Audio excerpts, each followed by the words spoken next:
tudo bem com vocês? Hoje aqui é mais um vídeo. E bom, gente, hoje aqui no Tauro Fiel. Porque hoje eu vim fazer um desafio que o Menceta pediu, que é se morrer, se morrer o vídeo acaba. Então já vai ter o seu like, se inscreve no canal e ativa o sininho de notificações para não ver nenhum vídeo novo. Então bora lá. E gente, é só se morrer, tá? Se cair, não, tá? É só se morrer. Não tem nenhuma pessoa do Brasil, entendeu? Só tem gringa. Gente, esse negócio vai demorar, vai.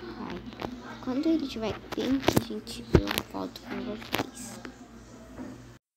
Gente, ele chegou. Então tá, né, gente? É só se morrer, então tem que ter cuidado pra não morrer. E eu olhei pra cima ali, gente, e eu sei que tem uma fase que eu acho que eu vou morrer, porque eu não consegui passar na primeira vez que eu tava jogando. Mas é isso, né? Ai, meu Deus. Calma. Tá, vamos lá, gente. Aqui eu tenho que ter... Gente, meu Deus. Eu tenho que ter muito cuidado ali pra não cair naquela. Porque, né, senão eu vou morrer aqui, né? Tenho chance de morrer, então é meio ruim. Mas, né, vamos lá, gente. Ai, gente, compartilhe o vídeo para seus amigos, familiares ou pessoas que você conheça. Ai, meu Deus, calma.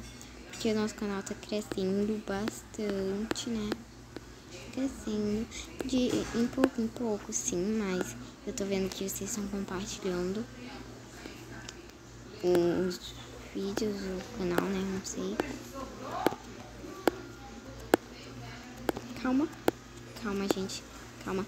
Essa fase precisa de concentração. Ai. Foi.